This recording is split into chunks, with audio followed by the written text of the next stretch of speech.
The rain didn't start gently. It exploded out of the sky like it had been waiting all day to fall, turning the afternoon into chaos within seconds, and the last clear thing I remember before the world went dark was the sound of my own breath struggling to keep up as lightning split the gray sky above the construction site. One moment I was standing on wet concrete, the next my chest felt like it was being crushed by an invisible weight, my vision tunneling as the storm swallowed everything, and somewhere far away I sensed hands on me, urgent and desperate, as my boss knelt in the rain and fought to pull me back from a place I wasn't ready to go.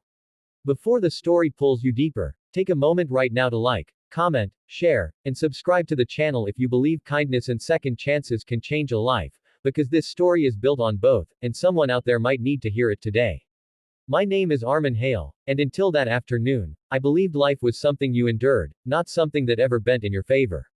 I was 32, exhausted in ways sleep never fixed, and working a job I took not because I loved it, but because it paid enough to keep the lights on and my past from catching up with me.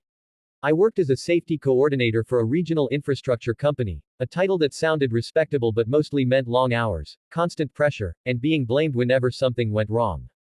The irony wasn't lost on me later. The woman who ran the site, my boss, was named Sloan Mercer, a name spoken carefully by everyone who worked under her. She was known for precision, for high standards, for never letting emotions cloud decisions.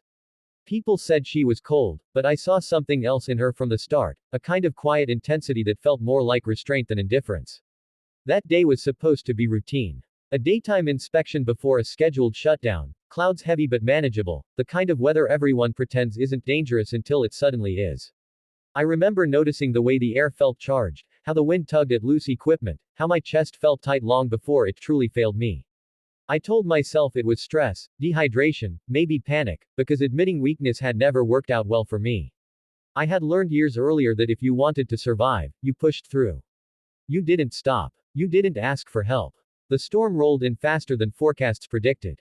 Rain hammered down, visibility dropped, and alarms started sounding across the site as protocols kicked in. I tried to move toward shelter, my boots slipping, my heart racing far too hard for the effort I was making. Then the pain hit, sharp and crushing, radiating down my arm, stealing the strength from my legs.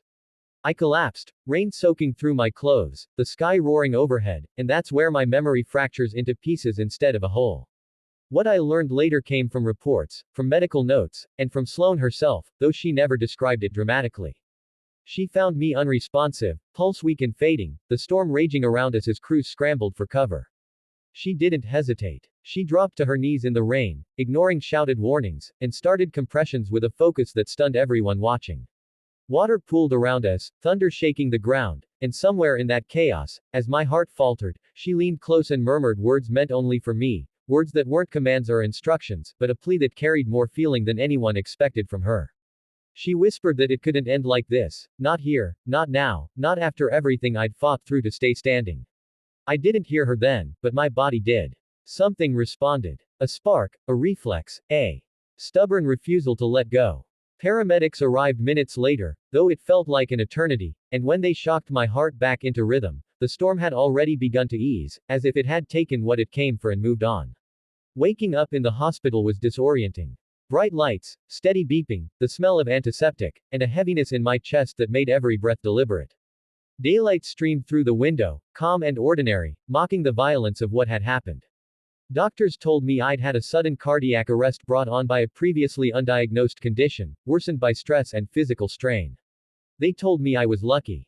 That word felt strange, foreign, like it belonged to someone else. Sloan visited later that afternoon. She didn't bring flowers or dramatic speeches. She stood at the foot of my bed, posture straight, eyes tired in a way I'd never seen before. For a long moment she said nothing, and in that silence I understood that whatever had happened in the storm had changed something for her too. She told me, plainly, that she was glad I was alive. That the site would shut down until reviews were complete. That my job would be waiting when I was ready, but that she expected me to take the time I needed.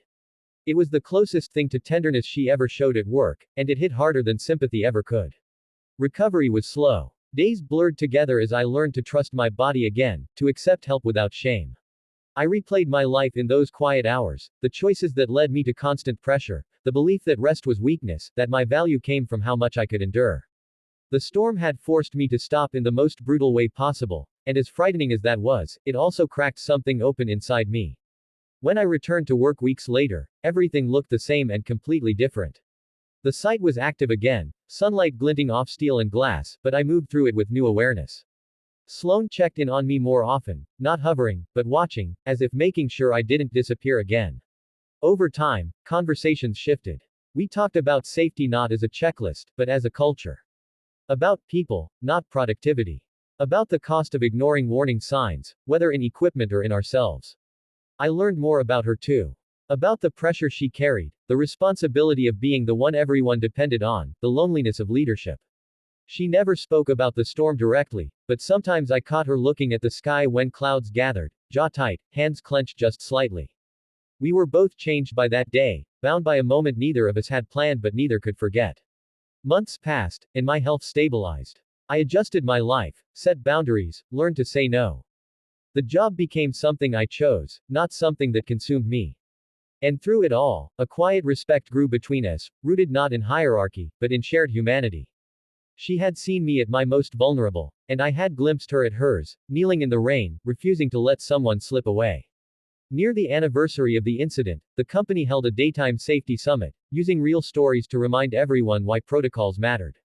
Without fanfare, Sloan included my case, not naming me, but speaking about the importance of immediate action, of compassion under pressure, of remembering that beneath every hard hat was a life that mattered.